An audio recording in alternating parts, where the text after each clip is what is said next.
I wasn't planning on doing this full time, singing. Really?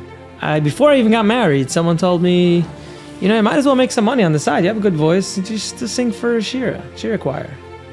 And I did. Some extra cash. And it was great.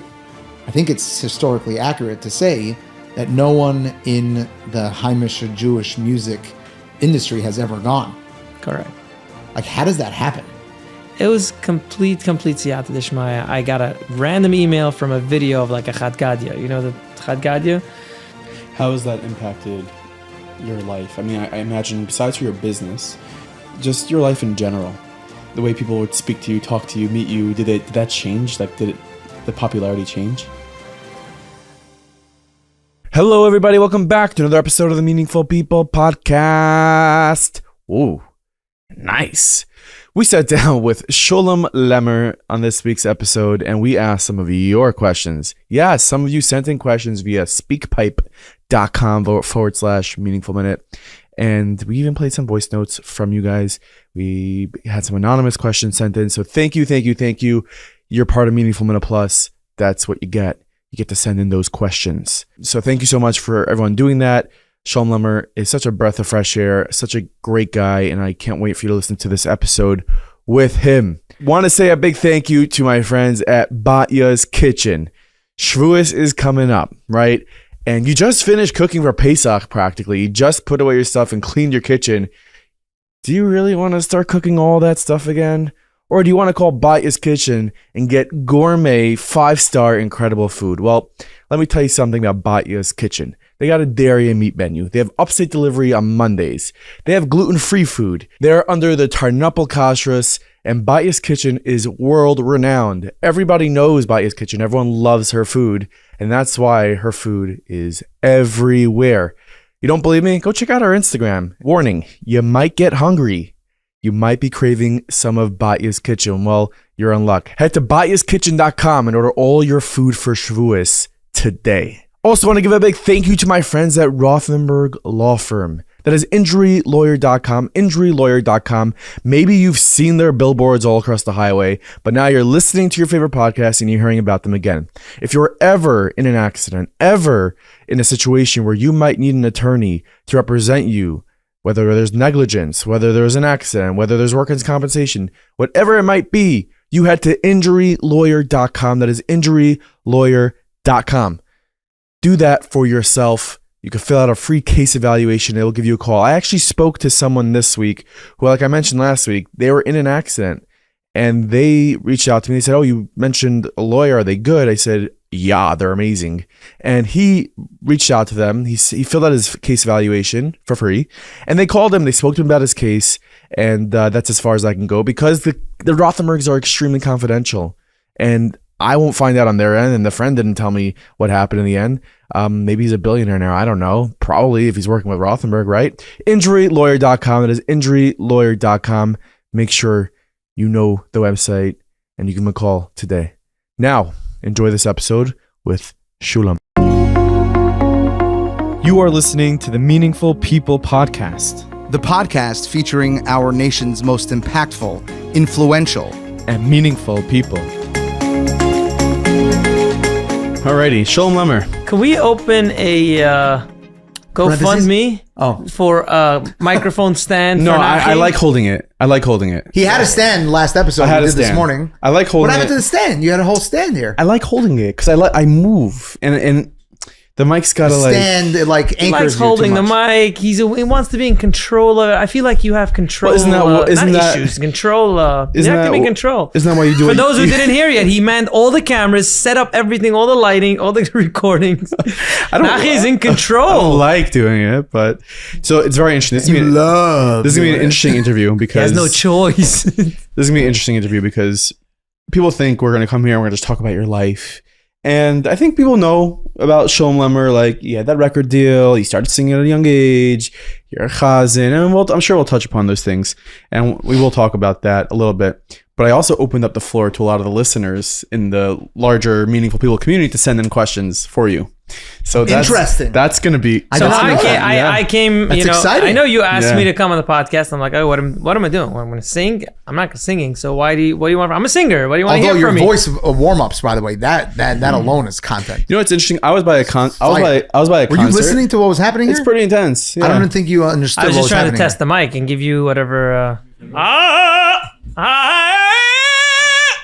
Yeah, you almost broke it. But I was by a concert. I think it was Hask. You did Hask a couple years ago? I did ask this year. I did ask last year. Couple years and I ago. did ask a couple of years ago. So yeah. before you went on, you were doing Wim Hof breathing. That's possible. Is that something you do? I did for a while. I still do deep, breathing. I haven't done it in a while. Is it because you're I go nervous through- or? No, I like doing it, and it puts you in a state of mind, like in a zen, relax. I didn't do it because I was nervous and to calm me down. It just puts you in a very calm mood, and I should start doing it again. I haven't done it in a while. But You're kind of like, I don't say you're a health nut, but you jog. I'm health conscious, I would say. I do jog. You just did a marathon. I did. Whoa. First, yeah. I did a half marathon. Now he did some research coming into here today, by the way. I hope to do a marathon one day, but Me too, by the way. A marathon? I have tremendous cheshek. Me too. It's been a marathon for years. I'm in the process of For years, this was always something that I knew I am going to do one day. I want to run a marathon. November 3rd, New York City. Mietz Hashem. Its timing is a little tricky. It's right after Yom Tovim, and you can't train Rosh Hashanah, Kippur. So what's the training situation? You really need to train in order to do these marathons? Or it's like, just get up there and run? Train. No, you gotta train? What, it's stamina? It's everything. It's stamina. It's muscles. It's breathing. It's, I started running COVID. You want to hear a funny story, actually? That's Hoffa crazy, by the way. Everyone. Right, but you're home and you want to get out and okay, I got to do something. You're busy traveling everywhere. You're running, and then you're sitting in one place for a while and you just want to get out. I actually, when I first moved to Toms River, it was a hard ride back and forth. I had a job in Williamsburg. It's like an hour, almost 2 hours every single day. I mean, when you had a singing job in Williamsburg? No, I had a full-time job, 9 to 6. I was a marketing director at a payroll company. Okay, we'll get there. I didn't know that. Interesting. Yeah. Okay. So I was like, traveling is hard. So a couple of times a week, I worked from home. And I needed to get out. So it was winter once. I remember I took my jacket with the hood and I'm going to go for a run. I'm just going to feel, all of a sudden I start running. I'm on the way back already. A police car stops me. Like, what are you doing here? I'm like, I'm running. So what are you doing here? He says, this is my house. He says, can I see your ID? I'm like, sure. As I'm giving I still had a New York license. It was right after I moved. And had my Brooklyn address. As I'm standing there, another police car pulls up. He's like, what are you doing here? I'm like, I'm just going for a run. I told him the same thing. He takes my license. He says, it's Brooklyn. What are you doing here? I said, this is my house. And I'm being super nice. And I'm like, it's freezing outside. My hands in don't put your hands in your pocket. I'm like, whoa. Okay. I'm like, what's going on? Is everything okay? As we're talking. You do look very suspicious, by the way. 3-4 cop cars on the main road, like behind my house, like lights on, and like, what is going on? And I'm being super nice, super respectful. Everything's okay. I mean, how do you know we live here? How can we know that you actually live here? I'm like, I can show you. I can walk right in. This is my house. There's a kid with Batyas in there. I can offer you a cup of coffee if you want. Yeah, you come right in. And I actually started helping them. I'm like, is something going on? I can try to help you solve it. I didn't do anything. Anyway, to make a long story short, someone called that they saw someone with a black hoodie running and for sure stole something. It was you? Yeah, I was running with a black hoodie. Wow. So it was freezing and I just wanted to get out, go for a run. That mugshot would have been legendary. And they're like, apologizing, like, and I actually thanked them. I said, now I know I live in a safe neighborhood. Wow. And I appreciate that you take every call or every suspicion seriously. And so very interesting. That didn't last long because crime is going up in Toms River. So. You worked in a marketing firm? Payroll company. No, in a payroll company. An HR company. It was first, at that time, it was clocking in and out. Like with fingerprints, you clock in and out. And it calculated the hours as a cloud-based software. It's actually very popular. One of the most popular payroll companies now in the Jewish finger check. Bevel? No, that's credit card processing. Oh, my bad. Okay, never mind. At least now we know that Nachi runs the technical Nachi's pretty part. dedicated. He runs the technical part of the office, every single aspect, the cameras, the sound, but it doesn't look like he runs the business part. By the way, okay, we're gonna bleep out Bevel because they don't pay for that. So, why did you work for a apparel company? Like, you have this incredible voice. That's your career. Why were you doing that? So I wasn't planning on doing this full time, singing. Really? Yeah, I was in Israel. Whatever. I got engaged. I got married. Before I even got married, someone told me, you might as well make some money on the side. You have a good voice. Just to sing for a shira choir. And I did. Some extra cash. And it was great. I wasn't thinking of doing something even more than that. I started doing solos, recording some singles here and there. Because I enjoyed it. I liked it. I enjoyed what I was doing. And from then on, people saw it at YouTube, and people started requesting doing solos, and then until I went out solo, blah blah blah. But I wasn't there. I still say, by the way, to people that want to get into the industry or that sing, I think it's a great income. I don't think it's a parnassa. Like, you should have a parnassa. You should, unless you make it, unless you're one of the small percentage that you're fortunate enough to make that as a full-time living. I think it's important to have a consistent income. I think it's important because it's very unpredictable and it's very inconsistent. It's very, you don't know, it's seasonal. It's depending on, the brand. You could be up here one day and be there. Your voice can get, you're relying on so many different things. I think it's good to have something consistent on the side. Besides that, it's also good for business, because sometimes you don't want to do a job because it's not going to be, you need the money. And if you're going to take that job, other people will be like, hey, you went there and for that price or for this thing, and you can't, it's much harder to build a brand when you need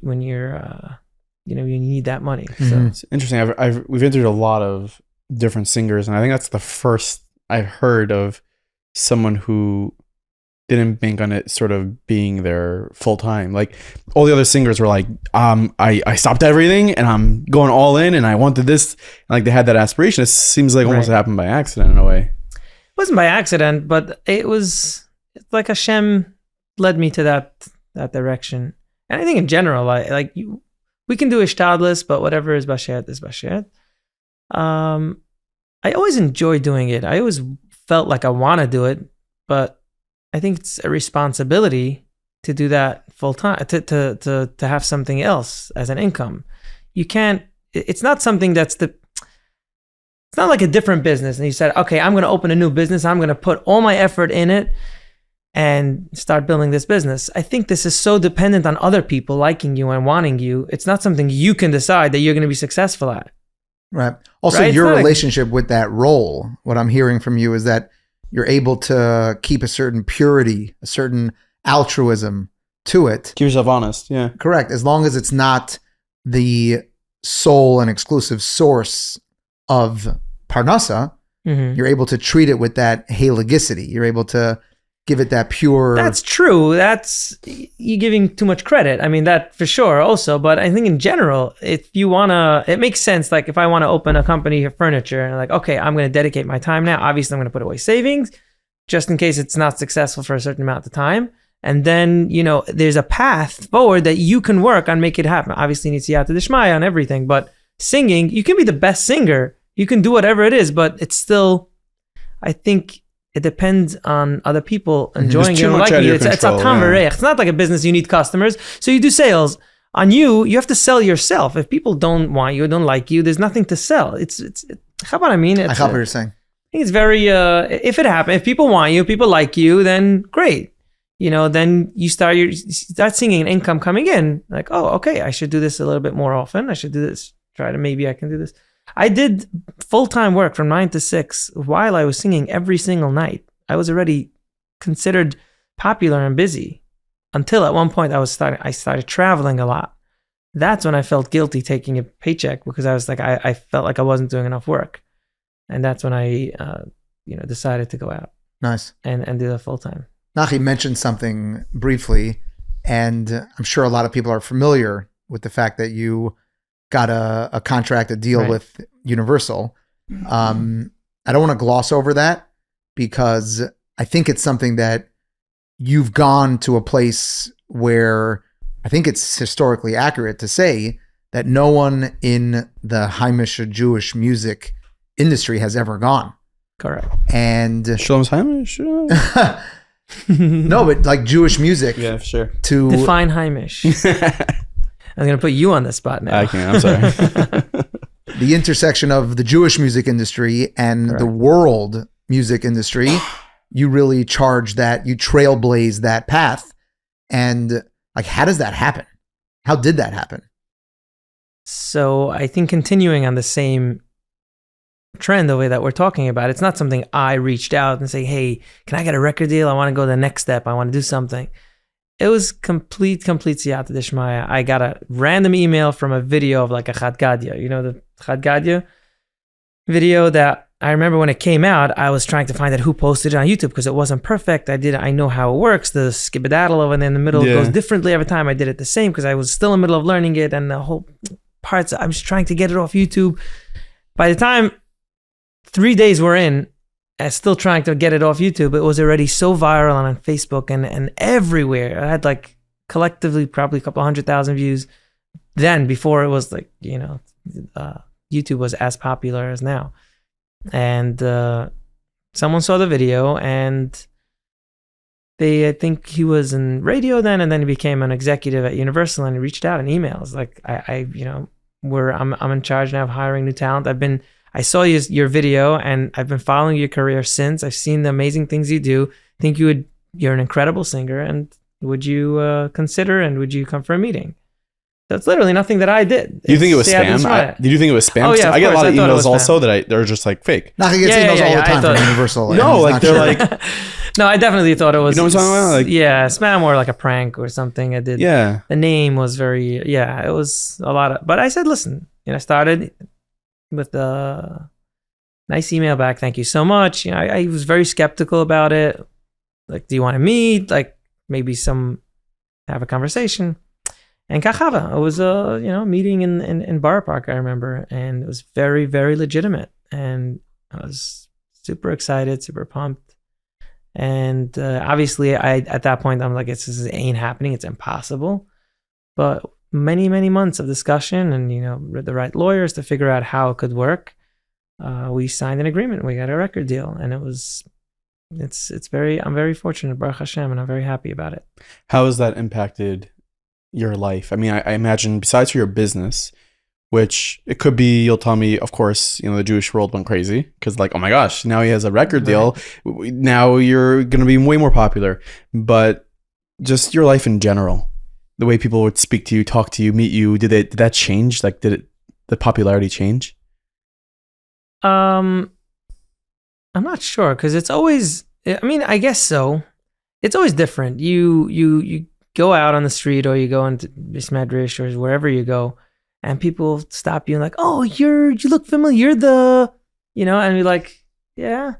And you wait for that moment. Like, it's either you're the Chad Gadya guy, right? Or you're the God Bless America, right? Or the record deal. Ooh, you got a record. Everyone is something else. So you don't know at which point, people started following you or people started getting to know you. And I don't look at that. I don't follow that. I think me I am who I am. I'm a person. I'm Shulem Lemmer. And then besides that, I have this career or this thing that I sing, and people start following. It doesn't define who I am. Like this, who I am as a person. So then it's like I don't. You know what I mean? I can't like follow that trajectory of when people started to know me more, or when it was more popular, or what was the thing that. I don't know. There's always different types and different communities where people learn and people follow. I think what's interesting about those particular interactions that you're referencing is that those individuals, right, even if they are unable to articulate it themselves, Right. what's happening in those encounters is you're bringing something out in them. So, Correct. And then they're saying you're that guy, but really they're telling you much more about themselves when they say that. When they say, oh, you're the Million Dreams guy, Right. this might be a guy who has some dreams that he's aspiring to something, and he sees you and he's like, wow, one of the dreams that I have is to do X, Y, and Z, and maybe I could, because I just met someone that did something like that. Correct. So you're saying something very, very, it's amazing, because a singer is not an entertainer per se. A singer is, something that expresses something from within. It's very hard to just cover a song or to sing any song if you don't truly believe it, or if you're not connected to it, or you don't have that emotional connection when you're singing it, because you're trying to convey a message. You're trying to say something, and you never know that message will resonate with someone, and they will get inspired, they will get emotional, they will get happy from it, and you're giving them that experience. And when they meet you and you see them, right? So people will come over and say how it affected them in their life or going through something. And it's an amazing feeling. You feel like you're a part of somebody's life and some part of someone's, a very integral part of their special time in their life. Also, even when you're singing at the chasana, it's a beautiful time in their life. It's a milestone that they're going to remember, and you're part of that, and you're helping them experience that emotion at that time. So they associate that with, it's not just like entertainment. Oh, I was listening to it while I was, running or jogging. It's a lot more personal. So yeah, it's true. We'll be right back to this episode, but first, let me tell you something. Let's face it. Work is a routine, huh? Some days are great. Some days are not so great, but overall, you get by. Fear of job searching while employed can paralyze the best of us. You return to the same old grind, even though maybe there's something better out there for me. Well, you guessed it. I am talking about the new job platform, Purple Stairs. The platform has really taken off. I'm not surprised, to be honest. It's a great idea. Why wouldn't candidates sign up by the hundreds? They have nothing to lose. Employers are looking for people exactly like them, and they have nothing to worry about because the platform has a security feature that allows them to hide sensitive information and decide to share it with specific employees only.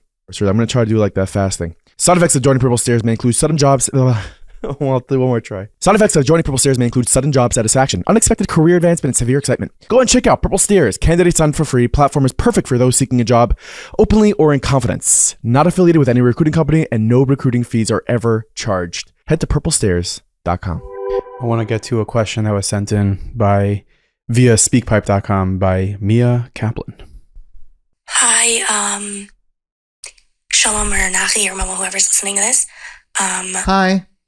My question is, for Schulem, what is the biggest lesson or most inspirational story, something of that vibe that you've gained or seen or that's happened to you as the position you're in with the singing, whether it was when you performed at a concert or a Shabbos you've been at something that has inspired you, whether it's a story or lesson you've learned, or a story or whatever it is, that is a lesson that we can all take away, something special to learn, Thank you, Mia.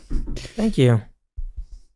Something special we can learn from my career or that I've experienced. Yeah. So I think it's very in general, like we can continue on the same idea that we were talking about, that you never know what kind of impact you can have on someone. And I think it's true for any person, whatever they do, wherever they go, they can do a tiny little thing and it can make such a huge impact on that person. But for us as singers, we go in the studio and we just decide to record a song, or not even the studio, sometimes a video, and you post it somewhere. And then months later, years later, sometimes someone will tell you a story that, stories that I've heard that, they were struggling to keep Shabbos, and then they were listening to a song and it awakened their Yiddish neshama and they decided to keep Shabbos. Or they, I know of a woman that just almost married a Muslim and then got the video and got so inspired and, dropped that whole relationship and became frum. Wow. And just from randomly watching a video. Or, someone just told me this last week that, saw me by a chassan and came over and said, "Oh, don't you know yet? I don't know, you never met me. You don't know who I am, but I just want to let you know my father-in-law was very sick And at the end of his life, all he wanted to do was listen to your music. He listened to your music for hours, and this is what kept him calm. This is what kept him, away from his pain before he passed away. Wow. Like it's just last week, and you never know that you can have such an impact and a positive impact. And Kal V'chomer, the same thing. We have to be so careful that any tiny little thing we do can have, unfortunately, negative impact. So I think that's in general perspective of what we've seen, what I can see from the career. Something inspirational. I think, I Baruch Hashem, I'm fortunate to go around in very, very different communities. Yeah. And different types of communities, different backgrounds, different countries, different,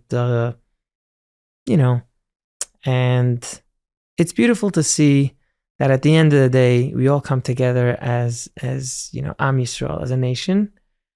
And this is, for me, my favorite part of the job is to see that and to bring that to other people. Some people don't get to experience that. You see a guy with pious. It's not pious. You have pious. We're about to get you canceled. We're gonna put that out there. Pious. You're done.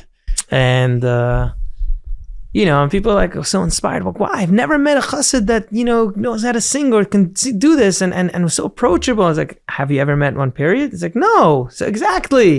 So why do you think we're so different?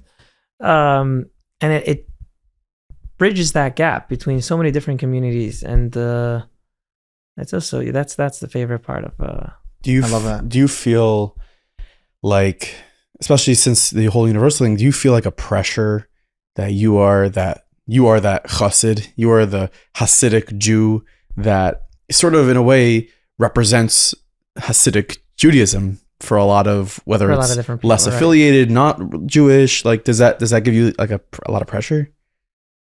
I think so, but I don't think it gives me more pressure than it used to in general as a Jewish person. I think every person has that responsibility going around, because if you do something wrong, chas v'shalom, what's someone going to say? That Jew did that. You're representing all of Am Yisrael, whether you like it or not.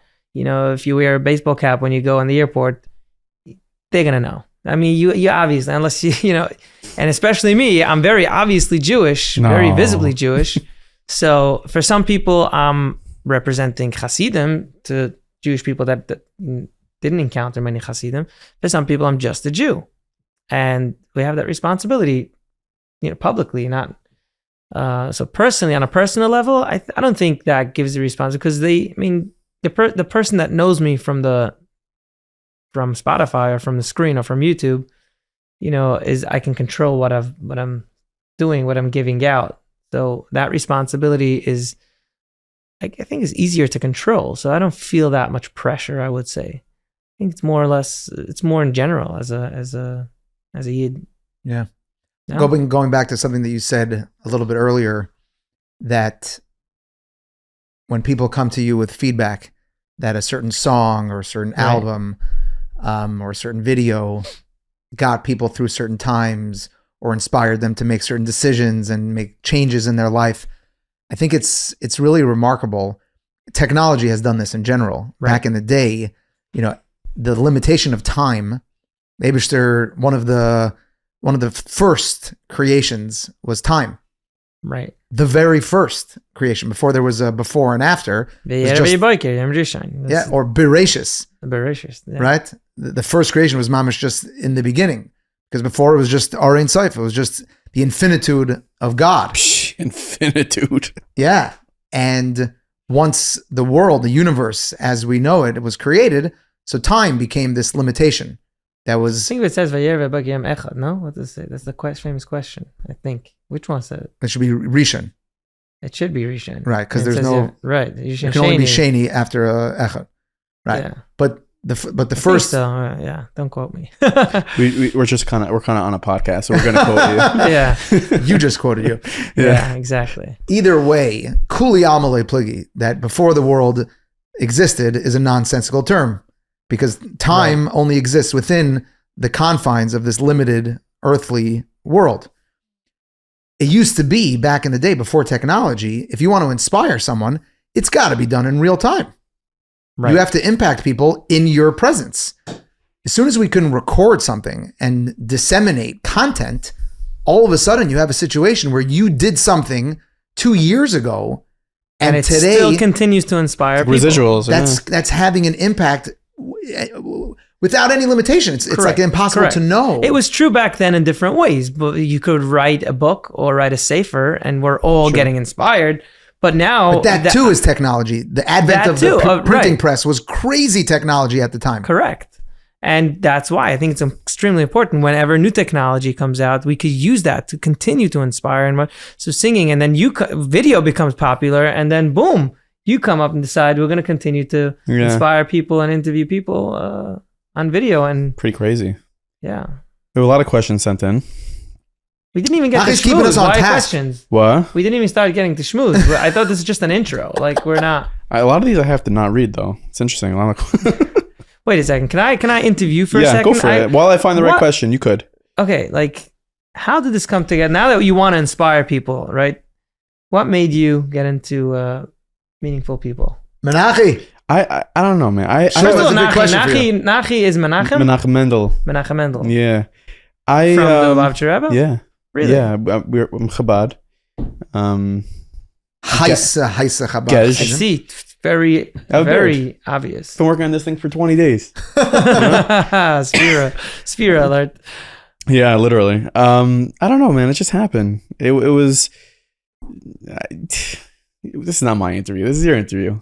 Yeah, but No. this is how you learn. Yeah. But in the hot seat, now you know what it feels like. Yeah, I do. I do. I am very excited about being able to like people, because again, to me, this is why I started a podcast. Ultimately, people really are inspired by people, and call it celebrity or thought leaders and entertainers, singers, and they don't ever really have an opportunity to talk to them. Right. There are people who are living all around the world that may never get to see you perform live, right? They may never get to say their 2 cents to you. So for me, it was always about being able to bring you more of who this person is, because there's usually so much more than what the eye meets or what the ears meet when you listen to someone sing, or there's so much more behind it. Well, so that's why, especially this episode, I'm opening up to people to ask questions. Like, I feel like a shliach to the world to be able to let them talk to you. That's nice. Yeah. You felt like something that you wanted to do? You wanted to get to know the person more? Yeah, or you did it for like... I don't know if I'm not curious as a person. Not that much as of a yenta, but like, yeah, I guess in the beginning for sure. To me, one of the coolest things. Yeah, I guess, meaning I guess you are a yenta? No. Well, maybe in the end. But I think that like, it's one of the coolest parts. I think I can speak for mom also, is who we get to sit down with, like walking away with these experiences. Right. Beyond all the views, the clicks, the comments, anything. It's the fact that I get to do this and sit down with you and sit down with Moshe Weinberger and sit down with whoever you sit down with. Yeah, it's like 100%. it's like the coolest thing. It's the coolest thing. But to turn it back on you, question sent in anonymously, and I just lost it, was, what are you most proud of in your success of being a singer / father? Oh, / father. I like that. Obviously that. Father, Yeah? is, of course. I mean, that's... Singing comes and goes. You don't know. I mean, it's also leaving a legacy. You know, people will continue to listen, hopefully for as long as we can. But being a father, a family man. I mean, this is the tachlis habriya. I mean, almost this is bringing up a next generation, being machanech to derech. You know, so that's obviously the most proud of. And I want to also emphasize on one of the questions of success. How do you define success? What is success? Like people, when did you decide? When did you feel like you made it? I'm like, did I? I don't know. What? Do you feel like you did? I don't know. I think there's always going to be another level, another step where you feel like you want to reach that. And that is very different by other people, by every person. And it's different for me personally. It's different for people that they see me. So I don't think I see myself, I still don't see myself as like or as a celebrity or someone like, oh my God. Well, to me, I'm just a normal guy. I sing also, yeah. So what do you do for work? What do you do for a living? I sing. Big deal. So yeah, a lot more people know about me. Okay, I get it. It's fine. And I appreciate it. And that defines my success, because I can't be successful without, being around someone. As I remember, I don't want to say it, in such a way, but when I sang with Bocelli. Yeah, I saw that. I saw your Instagram. I didn't want to bring it up. But I'll say it. When you sang with Bocelli, yeah. His wife was talking there and people were asking questions. And one of the questions was, like, does it bother you, your daily life, when so many people, wherever you go, they just stop you, don't even have a normal life? And she answered this amazing answer. It's like, this defines our success. You can't be successful without this. You can't be like any other business, a successful real estate broker. And you could be a successful real estate broker without people knowing who you are and what you do for a living. Your entire success, you could be the best Except for singer. people that buy real estate. Still, see, other people are going to buy it. There's other people, different I don't know. There's different ways to do it, but you can't be as successful. The more successful you are, that means the more people know about you, the more people know who you are. And that is, you should celebrate that. Yeah, it could be bothersome sometimes. It could be uncomfortable.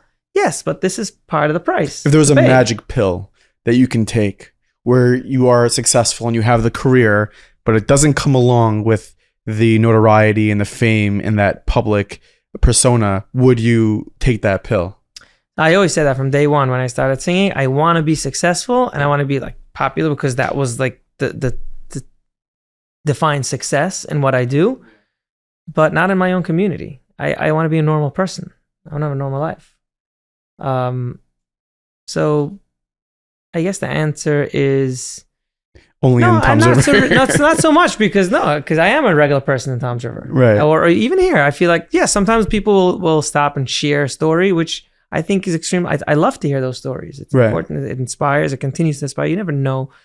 We're as performers and as creatives and artists, I would say more. We're very self-conscious, or we're very doubtful. We don't know which song is good. It's gonna make, or that video, did people like it? People not like it? We always, because we're again judged by other people. Our success is judged by other people. So it's nice to hear great feedback, and so it's good to get those compliments. If I would try to hide, not necessarily. I mean, I don't know. We'll be right back to this episode, but first a word from my friends at agoodfriend.co. So next week, you're thinking, oh my gosh, my husband's traveling. It's gonna be tough. You got the kids, you got to make dinner. It's busy season, You want to make sure that your kids are eating high quality food, not just takeout, not just fast food. You're going to head to agoodfriend.co, agoodfriend.co. Why are they a good friend? Because him is a chef who is preparing incredible meals, slicing, dicing, spicing, making sure everything is perfect, delivered straight to your door. And all you need to do is really just cook it. And it comes out to perfection. I myself have eaten meals from them. Not just to really find out about the product, but after I found out about the product, I order from them because it's amazing. It's high quality food prepared by a chef, and it comes with instructions exactly what to do. How to cook it, what temperature, do I boil it, do I fry it, do I roast it?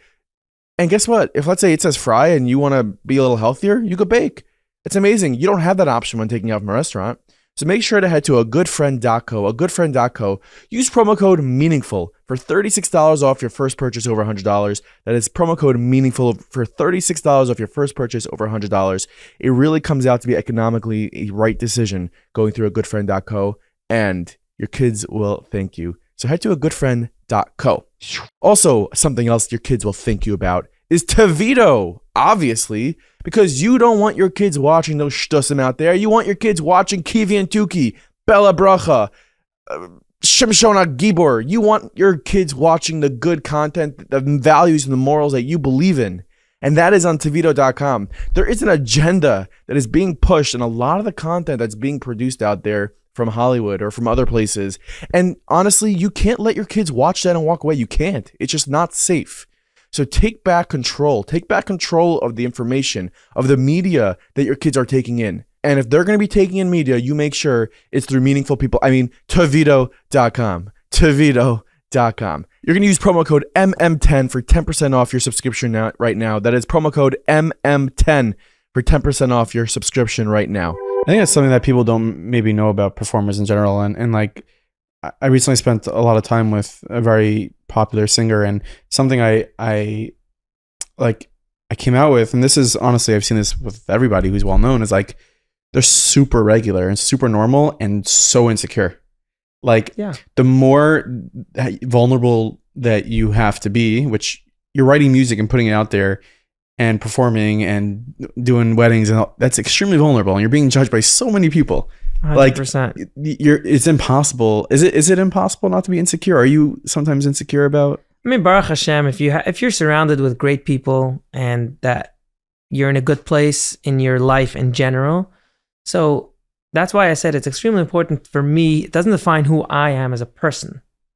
You know, some people, it goes synonymous with the name Shulem. Oh, you're Shulem Lemmer. No, I'm Shulem Lemmer, a father, a sibling, a son, a friend, a chavrusa, everything. Now, I also sing. So the second that falls away, I'm still who I am.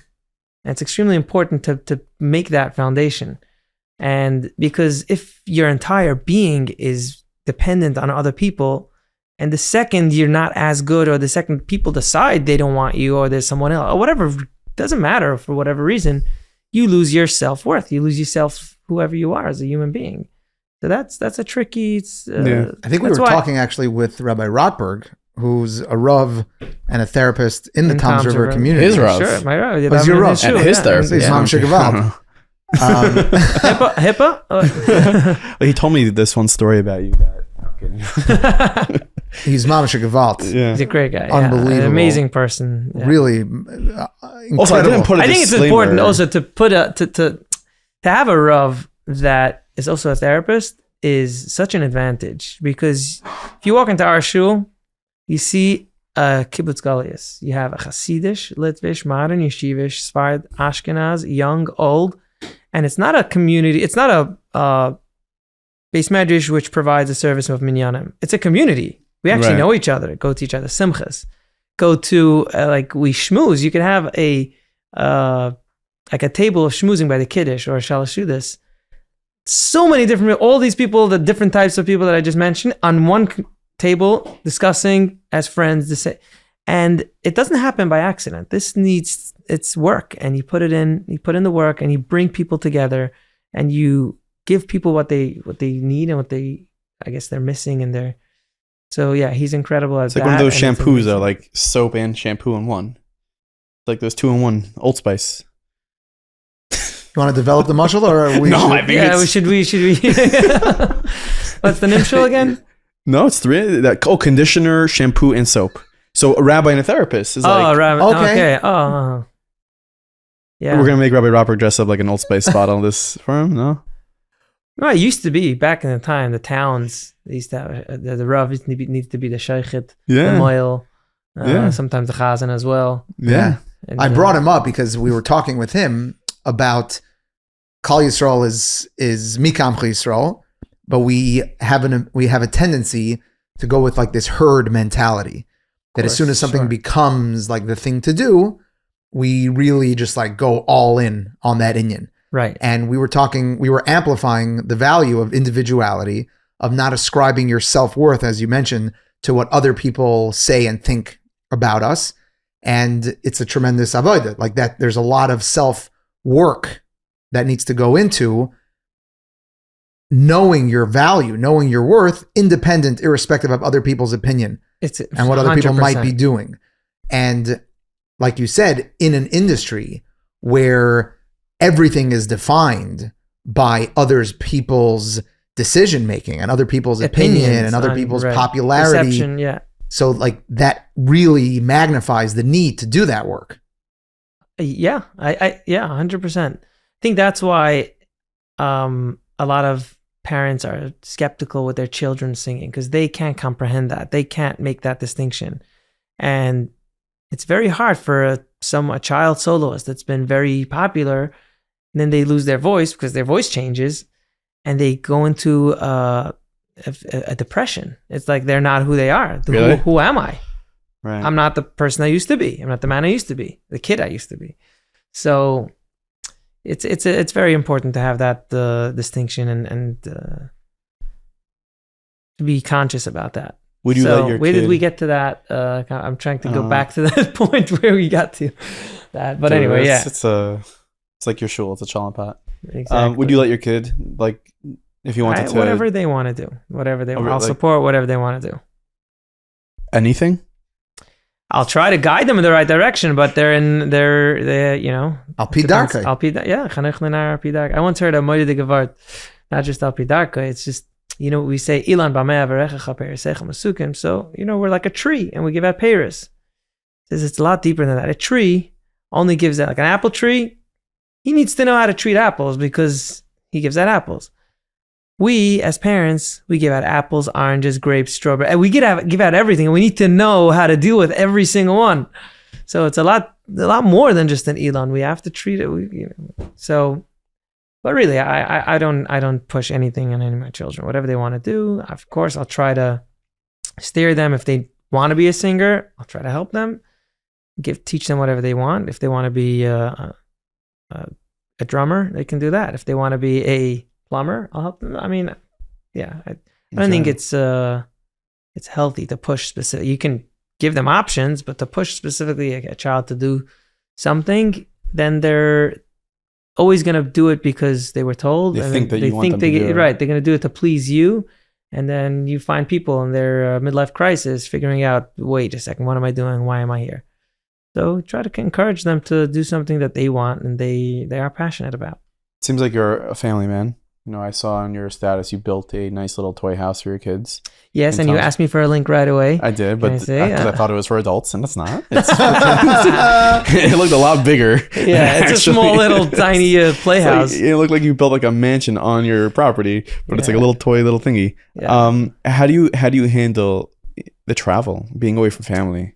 Like how do you deal with that? That's actually, it's tough. It's not an easy thing, but at the same time, so you know, Baruch Hashem, I do get to travel a lot and be in different communities and see different places. But think about a different traditional, or was it standard person that has a job that goes from 9 to 5.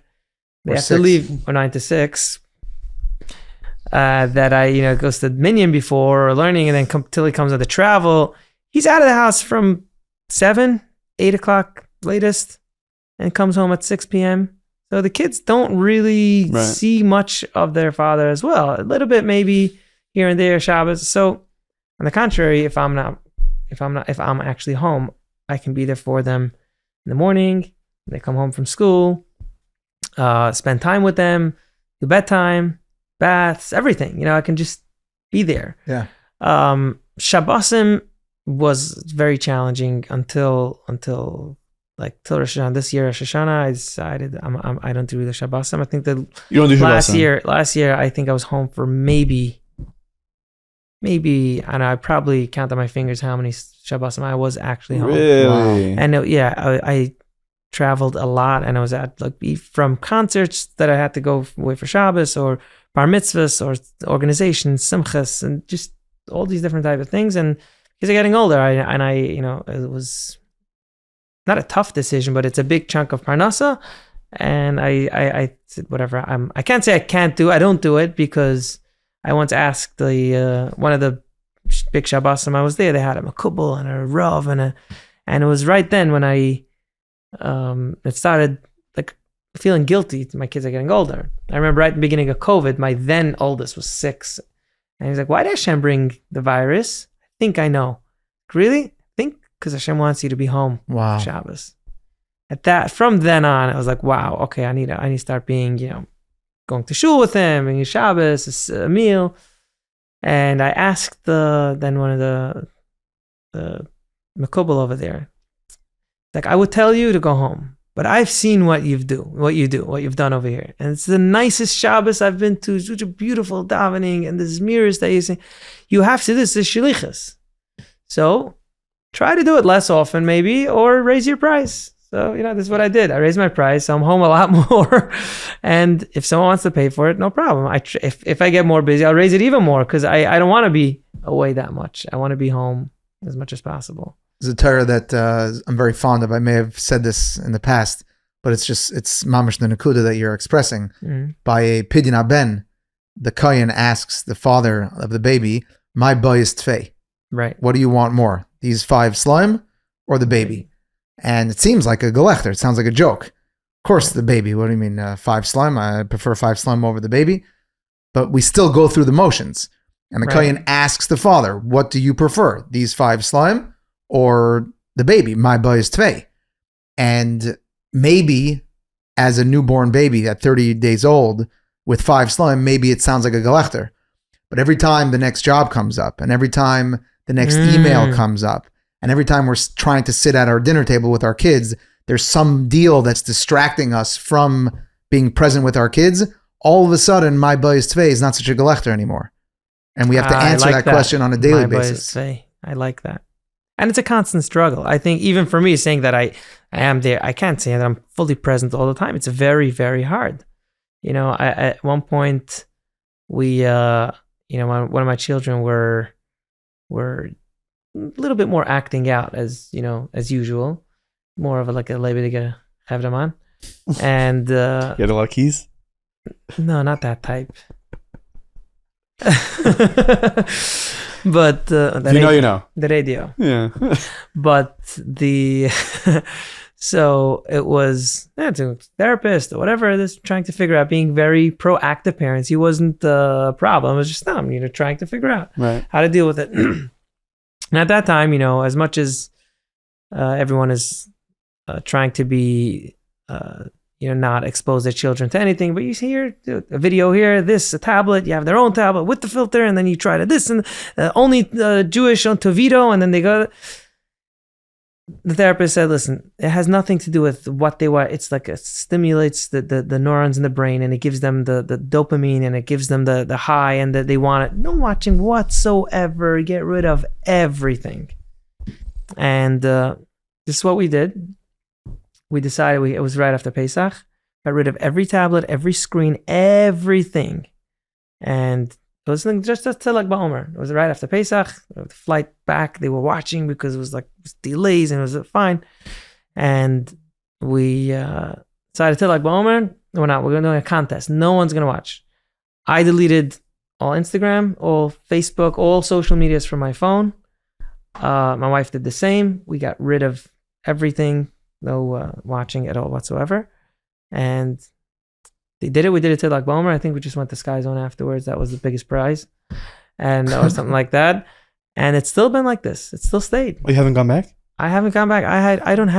Maybe I shouldn't say this. People send messages and people all the time. I see it. I have someone that manages everything, and it's important things or feedback I get, it comes to me.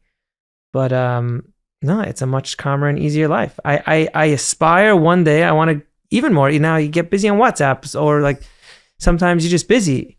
And I have this dream for the last couple of years. I want to have a flip phone. I want to do that. I want to have my phone either in the office or in the car. It's crazy. Sometimes once you're conscious about it, you see people coming into shul and flipping through. What are you doing now in shul? What are you so busy that you're davening to HaKadosh Baruch Hu? You're actually there. I know they're talking about davening in the phone. That's fine. If you can't find the siddur, better like that. But even they finish Shemon Esrei, or they're just waiting. They're on their phone. They're not busy. It's an addiction. It's an actual addiction. And I struggle with it. We all struggle with it. Some people wake up in the morning and the first thing they check is their phone. I, for a long time, didn't touch my phone. I charge it in the kitchen. Yeah. And I said Kriya Shema Shalamita, and I didn't touch my phone till after Birchas HaTorah. For a while I did after Shachris. Till I moved to Tom's River. It was I needed a phone. I was driving. I don't know. I felt like I needed it. But yeah, I think it's like an addiction that we constantly struggle with, that we have, and it's really difficult. And I try to. It's a tough battle. It's a tough battle, and that's why there's a creation of so many alternatives, right? Because that's why we have 24/6 and Toveedo and all these things, because I think maybe the technology battle in general, and I was on a technology panel on Pesach in a hotel, and this topic was in Pesach Bordeaux, and it was a really fascinating conversation, because where do you draw the line? As a parent, do you learn about all the new platforms that are coming out and that your kids are going to be busy with, or do you try to just like bury your head in the sand and say we're just getting rid of screens completely? Are they going to get it without like, is ignorance bliss, or is like ignorance?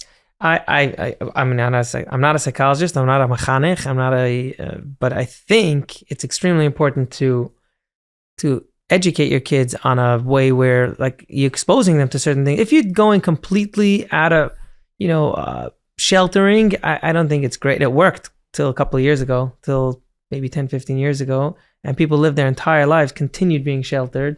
But today, I think it's impossible, and I think it is extremely important to expose your children in a certain way, in a certain control, and show them that we're different and this is who we are. Because if not, how would they develop their tools to be Yidden or good people or from Yidden or whatever it is that you're teaching them, you're training them to be? I think that you need to give them the tools. So it's very hard. It's a fine line. Obviously, you have to put up Gedarim Misyagim to be in a not fall in so many.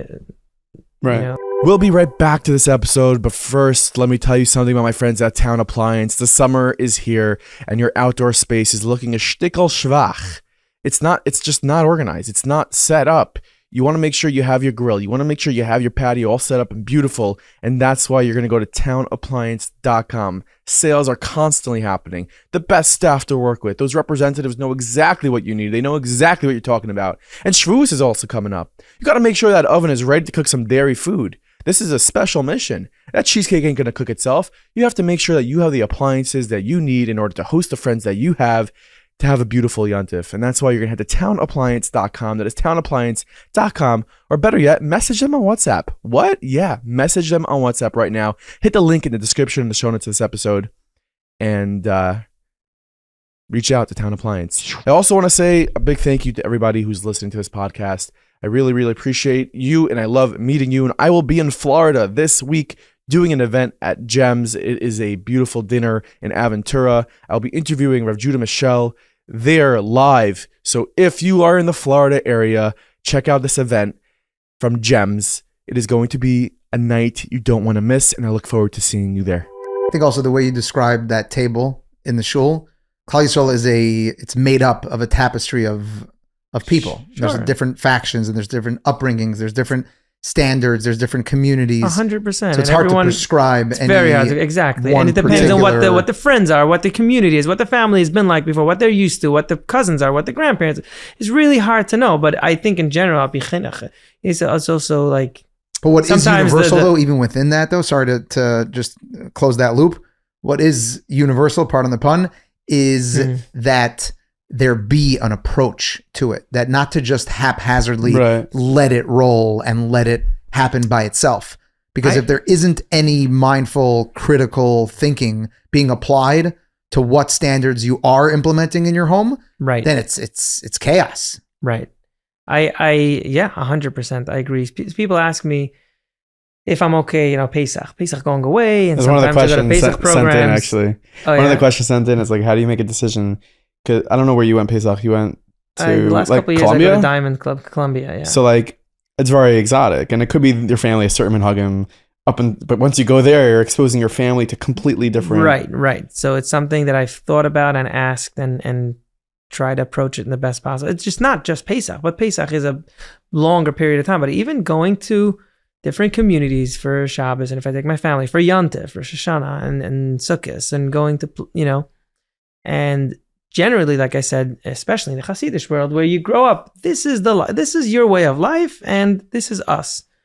Someone else does it, and sometimes and it's they don't see the exposure. Like when we were kids, sometimes the joke was, look, he's a goy trug brona shich, like doesn't wear black shoes, he's a goy. Obviously it's a joke, but this is the sheltered way of life. But I don't think today it works. And on Pesach, I went with my kids, especially my oldest one. Sometimes you see people that are not as, from as you, or they don't just because they don't know, or just because they just not as from, or whatever it is. And, swimming on Shabbos or swimming on Yom Tov. And, we have a pool. They know we can't swim on Shabbos. I say, how come other people are swimming on Shabbos? They say, explain, that's halacha, and some people might not know, or some people it's hard for them. It's a great teaching opportunity. It's a great teaching opportunity. And some of the things I pointed out that, we were discussing. And it's like, he saw me being who I am authentically and not being like, this is our way of life. And now when you go on vacation, you're completely a different person. Like, he's seen me in a different element completely. And I stayed true to who I am. I took my Gemara and I continued learning with him at the beach, or we're at the pool where we were. And he knows that we are different and this is who we are. So I think it's it is important to teach our children, expose our children in a certain way, to give them the tools when they grow up to be who they are authentically and believe in what they are. Beautiful. One of the questions also sent in, and it's very online with what you mentioned. Nachi has started to memorize the questions. I did. I used to say them and I remember them. If anyone that's not watching, he was looking on the phone before. Yeah. Now he's just pulling them up on memory. I know. I remember them. So actually, it was just after we were talking how people are addicted to their phone. He that phone went away. Since then, I haven't seen him with his phone. So one of them is like, you're a Hasidic Yid, and it could be that because of your career, maybe because of who you are, you do certain things that maybe the Hasidic community doesn't agree with. Is there like a internal friction there? How does that criticism, get to you? What does that do to you if let's say there are people within the Hasidic Welt saying, Shulem Lemmer, he's a guy, like he doesn't wear black shoes. You know what I'm saying? I hear that. So first of all, I'm still waiting for that. I haven't seen it. I don't think so. I mean, Baruch Hashem, my family is very proud. I'm a Belz Hasid. The Belz Rebbe is one of the smartest people I know, and he's always been way, way ahead of his time and like looking at outside. I mean, people don't even know, but he opened up Hidabrut, which is the organization. Oh, really? He said we need Torah everywhere people will be hanging out. So at that time, it was on television, then internet, chat rooms. And then now there's this on radio, on everywhere. Social media now, he's doing the whole, it should be Torah everywhere. He opened up Tzohar, which is an organization for Balei Tshuva, and then he had so many Balei Tshuvas, and he couldn't put them into this yeshiva system, so he opened his own yeshiva, Torah V'Emunah, which is a yeshiva, full-fledged, amazing yeshiva just for Balei Tshuva. And that's where Meyer went to. Meyer Weiss? Yeah. Oh, yeah. Wow. Meyer Weiss. You know Meyer Weiss? No, I watched the podcast. He mentioned Torah V'Emunah. Yeah, and I remember. I he told me he told you, and I listened. Where he went to, and for Shabbosim, and Kiryas Belz, and I knew exactly what he was talking about. So anyway, I think it's in Belz there's way more of a broad accepted thing for people to do, as long as they stay true who they are. You're doing a shlichus. I mean, Hashem gave this to you for a reason, and like I said earlier, I never planned to do anything. Hashem put me in these situations, I believe, for a reason. So it's a constant struggle, because you'll get a lot of opportunities, and believe me, I've said no to many more opportunities that I could have that I said yes to. Once after the record deal, they wanted to take this to the next level right away, opening shows and television and movies. I mean, not opportunities that were given, and potentially even lots of money and fame. And the things you ask, it's like, HaKadosh Baruch Hu put me here for a reason. Now, what is my tafkid? Is this an assignment for me to say no? Or if this is a tafkid I need to fulfill and to inspire or to be? And I can't make these decisions. Obviously, you have to ask a Dastar, a Rav, or someone that you trust, and some, but if you, at whatever that decision is, for whatever it is, I'm just going to go back. If you are true to who you are as a person, and you continue doing these things for the greater good, for Hashem and for entertainment and for people to get inspired, I haven't gotten that negative feedback, so to speak. I've had people say, look, I would love to hire you, but at this moment, and I love what you do, at this moment, I think it would send the wrong message if I would hire you for this specific event. And I totally agreed with them. It makes a lot of sense.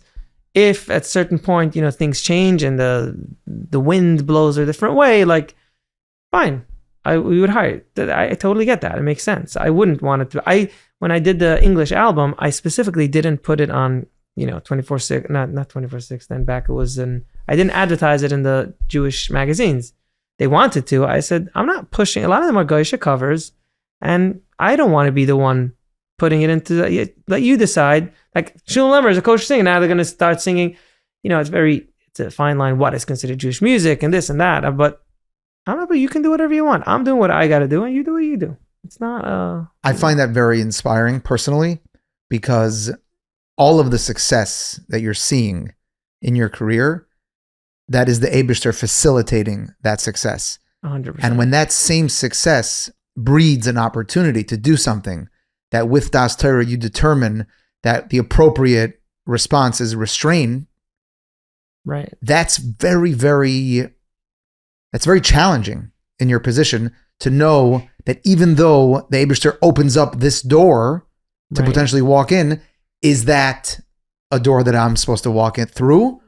Or is the appropriate response to say, maybe this is not the opportunity for me? 100%. And it's especially when you're trailblazing a place where no one has gone before. Correct. And when you know that your avoid is to spread the light of the Baal Shem Tov, right? And to be mal and itzitzis everywhere. Baruch Hu. Spread the light of HaKadosh Baruch Hu even. Exactly. Avi Havas, as you go. So I'm curious, as you've done this work, as we've mentioned a few times, at levels that no one has before, where do you draw that grounding force of Das Torah? Is it the Belzer Rebbe? Is it your upbringing? Where do you draw upon that anchoring, grounding gravity? Like where do you draw upon so that? So obviously the first thing is the first foundation is halacha. I mean, you can't do something that's not halacha. That goes out the window right away. And that's not even a question. It's not even hard.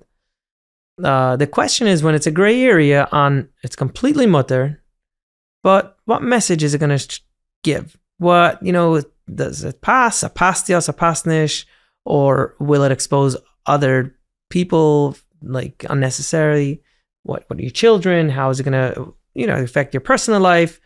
All these things. So every situation, every opportunity is, I guess, different challenges. So it depends. It's, but once you make that decision, I don't look back. It's impossible. You can't live like that. Mm-hmm. In the beginning, maybe I did for a short period of time. Like, what if I would have done that? Like, I would have, this would have been amazing. And but no, you don't. You can't live like that. And whatever you make your decision, you just continue. And HaKadosh Baruch Hu will give you hatzlacha in if it's basher. My father always says, you can always take away. He does fire extinguishers. There's a competition here, competition there. So customers, you can always take away. Parnasa, you can't take away. Like if it's basher, you'll get it completely somewhere else. You can't be even. This is how it is. Same thing. Parnasa.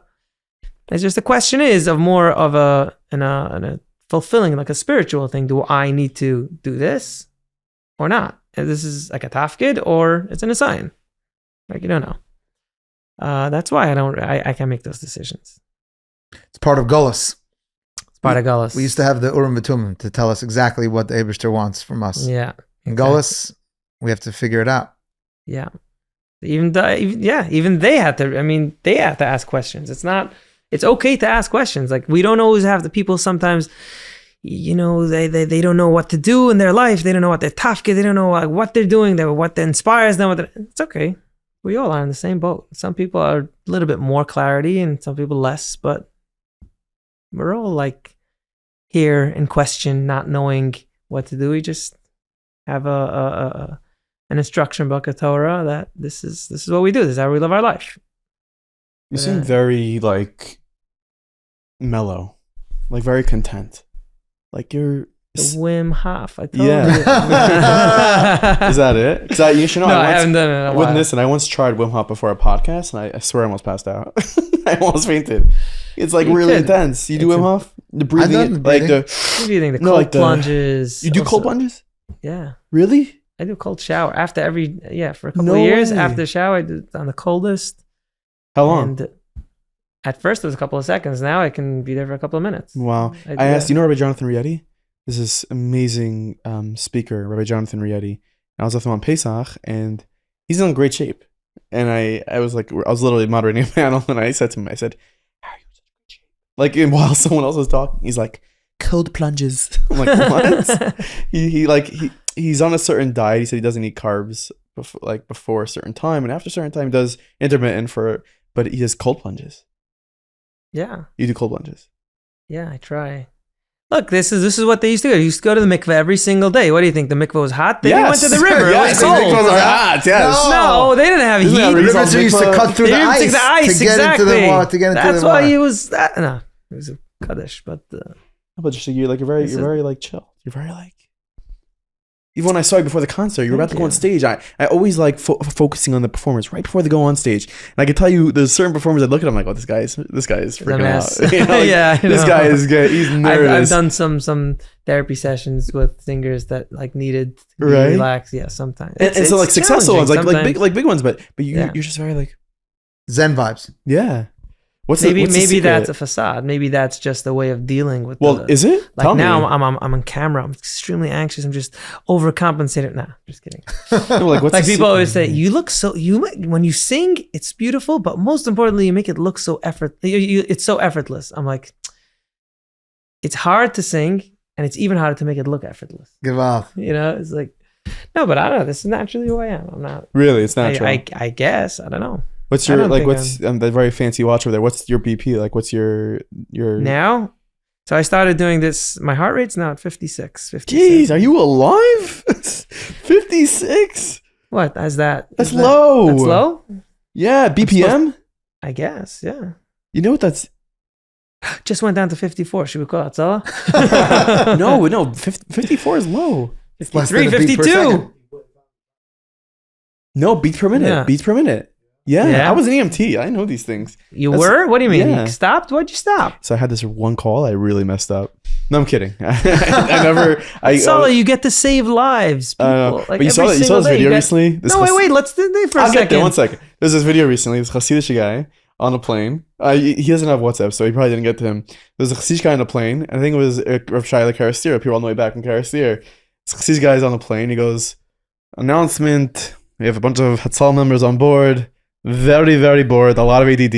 If anybody has a stomach ache, a headache, something at all, do a chesed. Please tell us. We're very, very anxious. Chaim Brown from Strum. That's who it was? Yeah. So he like That's that great. was awesome. But yeah, That's very nice. I took an EMT course. I wasn't married yet. I was young and I did it, and then it lasts for 3-4 years until you have to refresh. Got married, had kids. I'm not like a big I'm not like a big keys Macher guy, keys, you know. yeah. Mhm. But Hatzel is incredible. Nachi's had some key related trauma, evidently. Yeah. It's the second time Obviously. that the keys have been featured here. What happened with the keys? I think he though? wanted to be this big macher with a bunch of keys, and his parents didn't let him. You ever And he see this still guy? has Anyone that- want to buy I Nachi think we a should gift? buy Nachi a great big, gift yeah. idea for Nachi. Big wad of keys. Key ring, one of those big key Huge rings. earrings, yeah. Yeah, there we go. There it is. yeah, this Now is this doesn't do it. This is Klana. Oh, shoot, my bad. this has too many mikveh keys. Yeah. You know, this is The fobs, yeah. fobs. Yeah. Yeah. No, you need a ring, one of those big rings. a big ring. By the way, you go to one of those guys, like, what is that key for? No clue. No idea. Yeah. You have no clue. Who but, has keys today in general? Brian? You carry a key? Right, plumbers. I don't know. They have keys. Plumbers? I think so. Why do plumbers have keys? It's a good question. Where'd you get that from? You show me a plumber, I'll show you keys. Okay. Good point. Okay, so we should check out the beats per minute situation. Like, I'm Anyway, not- so by the way, this I only have since I started running. if you go to And guys, if you want to start, we started running. We started talking about running, and we stopped Yeah. for a second. But if you want to start, how did I start running? I told you that first story. Tom's When River. the first time I decided I'm going to run, that Yeah. was years ago. I asked you about it 6, 7 recently. years I ago. told you. I asked you And you advice. plowed through started, and yeah, you you still run. wanted to start So running. I downloaded the apps. He said you have to download Strava and you have to download Strava. Couch to 5K. This is what I told you. I didn't use that, but So I downloaded it. But I Wait a didn't run second. yet. So there's an organization in Lakewood called Nesivos. They take care of a lot of mental health within the community and beyond. They do amazing work, a lot of work, from therapists to helping in families. And Ishai Guri is an amazing person. And they do this half marathon every year, half marathon on 10K. He calls me. He said, "I've seen, because I started running again, like I wanted to on Strava." I was like, "Your brothers run," because I started, so they started. I stopped, and they continued running, and then so why don't you join the run? I'm like, no, I'm not doing a run. I can't deal with the pressure, commitment. I have commitment issues. Yeah, you do. Right? Locking this down was quite a... Like, I don't know what's gonna be. I almost actually have to fly out Sunday Friday, an hour before Shabbos, someone almost booked me. I was supposed to be in LA. So it didn't end up happening. It's going to be in a couple of weeks. So yeah, commitment. Anyway, so I'm not committing. Don't worry, don't come to the event. You'll sign up. You'll get a free running coach, lives right next to you. He'll help you everything. So I go there, I get inspired. I'm like, you know what? I'm going to do this. And if you sign up for the Nesivos, anyone wants to get in shape, by the way, you can sign up for the Nesivos run. It's June 3rd. So you can still get a free running coach, free shoes, I think, if you raise a certain amount of money. And I started training 2, 3, 4, 5, 6 miles. And the trainer and everyone else was like, oh my God, you're amazing. Your pace, you're so natural. I'm like, really? It's hard for me, but if you say so. And I know one Sunday, Sunday's the big run, and I was supposed to do like 8 miles. And by mile 7, I'm like, I got this. I'm feeling great. It was great weather. It was starting to warm up. And I started, and I knew a half marathon is 13.1. I'm going to do 13.1. I didn't bring any water. I didn't bring any gel, nothing. At mile 11, I feel like I'm tasting sand. I'm dry. But I'm like, I'm going to continue. And I did my first half marathon just at the streets in Toms River. And I was like, wow, I did this myself. The next Sunday, 2 Sundays from then.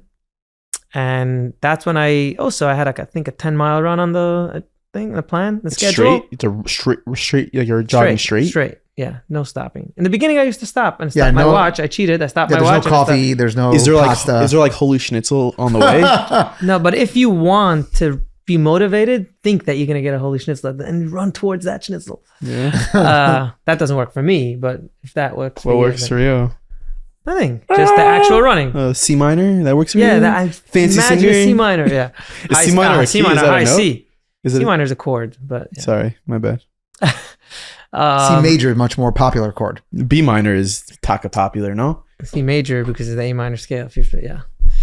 The be quiet, I think, is your chord. Oh, there we go. There we go. We need a sound effect for that. Whoa, did you just make that up? You used it before? I've used that sometimes. You used it before, yeah. Anyway, so sometimes I say, the musician give me an F minor and the crowd could just give me a be quiet. Very that's very good. Or sometimes people ask for the sound of silence. I'm like, no problem. If you give me the sound of silence, I'll give you the sound of silence. Nice. Wow, you should be a Rebbe. And I am. What do you think? Of course. What are we doing here? We're inspiring people. I think every person is a Rebbe in their own way. This is our tafkid. I actually just listened yesterday to a shir. It's really Bornstein. Wait, first let me finish the running and we'll get back to this. Run. So anyone that wants to start running, I think it's incredible. And so one of the runners, they're like, Shulem, you're amazing. Come to the Jersey City Half Marathon. I'm like, when is it? I think this was like Tuesday. And it's like, it's next Sunday. I'm like, what? I'm not prepared. Nah, I'm telling you, you'll be good. I forgot about it. Sends me a message Wednesday night. Did you sign up? I'm like, no. Why not? And I'm like, you know what? Why not? Let me sign up. I signed up Wednesday night. He says there's a chakras in the hotel. They took out a hotel room, the hotel suite, whatever, the conference room. And they're going to do the chakras. I get there, 6 a.m. chakras. There's a minion, bunch of runners. And I'm like, they're talking. This is first time for me. I've never done like, what'd you eat? Bananas. I'm like, I don't know. I didn't do anything. I'm running. And gushers, No, nothing. I wasn't even nervous because I'm like, I don't know. I do this for myself. I'm not trying to race. I just want to get it done. I want to have a half marathon off my bucket list. After that, I want to do a full. What's full? 30 miles? 26. And ended up running. And I PR'd, which I did a personal record on I did the whole thing in an hour and 42 minutes, which is 7:40 minutes per mile. 7:40. Yeah. My first official half marathon. Mama, what's your mile? My mile's now like 8:30 on the fast side. That's good. I'm like 8:12. That's good. Are you? And you just started last week because you followed my runs and you were so inspired. 8 minutes and 12 seconds 8 hours per mile. I give you an 8-hour mile. 8 hour. Oh, yeah. So, yeah. 7:42, So dude, that's fast. And I stopped for, 7:40. It was amazing. Did you run away from your teachers when you were in school? It's a type. I can see you hiding in the cubbies.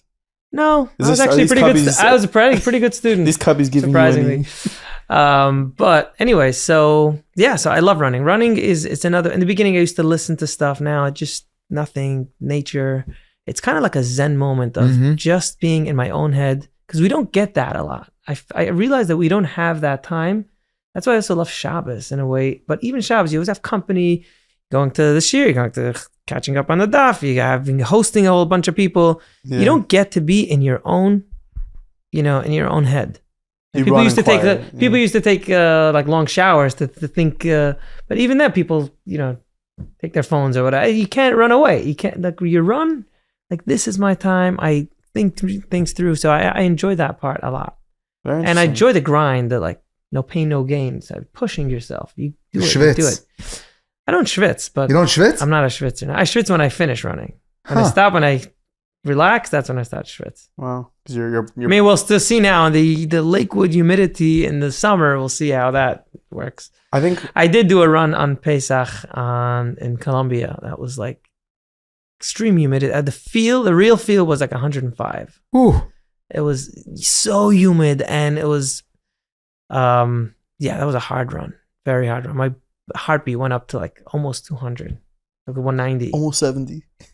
You're at 54 right now. 71. Whoa. We're getting excited by running. I think you see? Yeah. I think I mentioned the Cubbies, and you got a little. So yeah, anyway, I think Nasio is a great organization. A plug. This is not why I came, Yeah, but I think people should yeah. go and start if they want to. It's like complete beginners. I know so many people signed up just because, like, again, you do something and you don't know how you can inspire people. I know I can list you maybe 5, maybe even close to 10 people that started running just because I started running, and I just helped them a little. Nachi, number 11? Yeah. I think he's gonna do it. He Yeah. said 5, no? You said 5 people? Is it 5, maybe 10? I said 5, maybe 10 even. Right. Thinking quickly. Yeah. Could we go on a run, us 3? Could we like? We should totally do it. and No we could problem. like be mic'd up, and we could do like a running podcast. You should do meaningful people. Well, at 7:40, merch. we're going to have a hard time I'm not keeping up at that gonna do- pace. I think that was just a fluke. Oh, you think so? That's it was just fast. it was a great and I thought then that I was completely like really quick. I was the slowest of the entire run from that group Chakras of that Chevra. Chakras Chevra. Wow. Really? Yeah, What was the quickest slowest. one? I mean, it was like 3 like mamish. Some by Is a there a couple of Chakras at seconds. the New York Marathon? I'm sure there is. I don't know. I it's very hard to get in, and Should we I'm do a half not marathon? trained for a full marathon yet. I also had a big break. I don't think I'm ready. Oh, for it's the like hard 13. to get in. I didn't know that was a thing. Yeah, you can't get. There's like a couple. Yeah, you can't get approved. And it's like unless you write, you're like very non-binary, multi-dimensional, or whatever. Maybe that's how you can get in. But I don't know. So you identify as having gotten in to the marathon. Exactly. It's like getting into a school in Lakewood. Almost, yeah. I think that will get you out of it. But yeah, That's probably but- gonna get cut from the episode. Don't worry. I'll take that on the chin. It's as hard. It's you know what? No, I think it's extremely important. We should talk about it. But you know what? You were going to in say their something from defense- Shirley Bornstein, by the way. in their defense, Who's there the are fan? so many. Look. In their defense, they have a school that is built for a certain amount of people, and we don't realize how Klal Yisrael is growing, Yeah. compounded. Right? I was just at a fundraiser for the Belz Hasidic in Israel, and they were saying that Belz community specifically, and obviously the Jewish community in general, but they have the numbers, grew in the last 5-6 years more than it grew from the Holocaust to 5 years ago, Wow. 6 years ago, whatever, maybe 7 years ago. I don't know, because Wow. it compound. Everyone has, let's say, an average of 5-6 kids, and now all they have, and then in 1 year, one generation, which is now they all have kids, and boom, where are they all going to go? Right. You need moisdes, you need yeshivas, you need apartments, you need everything. The Jewish community is, Baruch Hashem, although it's only, 80 years from the Holocaust, but think how many generations, and that next generation is now growing up, and we need schools, we need infrastructure, and since most schools are private entities, like, why should they take the blunt? Why should they? I think Need more Askanim need to schools. come up. Yeah. Need to come up, and people should open up schools, or there should be there should be a solution. But specifically for them, it's in their defense, they have applicants. They have kids to fill up their school. They just need to have more schools. I think that's the Vart. And There's we something I need to wanna plan say. for that. I think we need to be proactive and plan for that.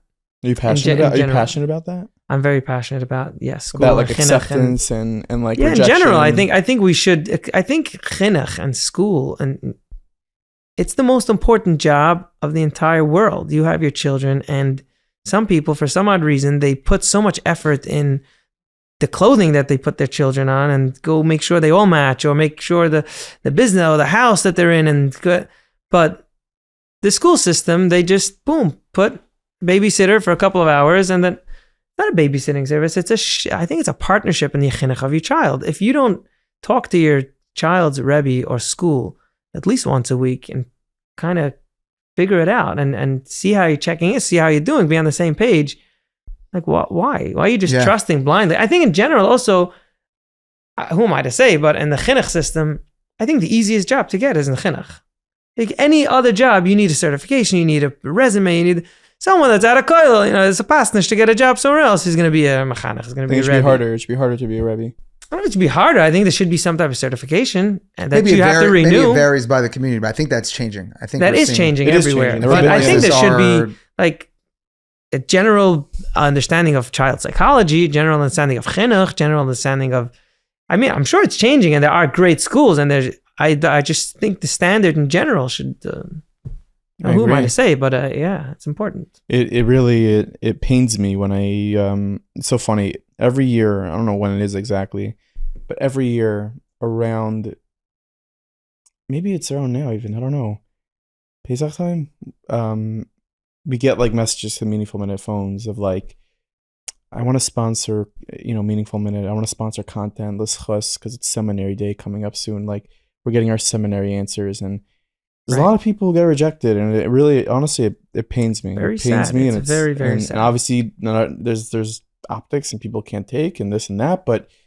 it hurts me deeply that there are people who get rejected, and I feel like it's our responsibility. I don't know whose responsibility it is. Should private people decide to open more schools, or should their schools just decide to double the accept? Like, it's a responsibility. It's not their personal. They didn't open it to say, okay, we're going to make sure that every child gets into the school. They opened it because it's a need or whatever. I think every community responsibility, It was a community. Community is a collective of people. Who is the community of Lakewood? Should There's a Malkiel Cutler say that now we have who is it? It's a lot of Gaskanim, and I don't know. Listen, Mike Tress, They definitely have. They try to make sure 100%. Same thing with the.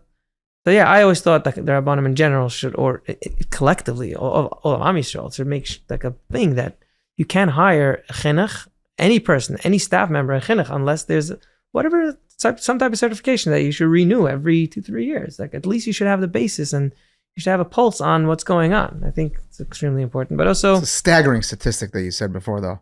That what? There's as much growth in Klal Yisrael over the last 5 years as there was in the 80 years prior. I was talking about, when it was 5 or 6 years. It's Belz, no, it's specifically in the Belz and Moses in Israel. Belz. But I think it's very true in general. Like, you can't get an apartment in Brooklyn, Borough Park, Williamsburg. You have to wait months. People are sleeping in the hotels, in the Park Avenue, whatever hotel. Young couples are there because they can't find apartments.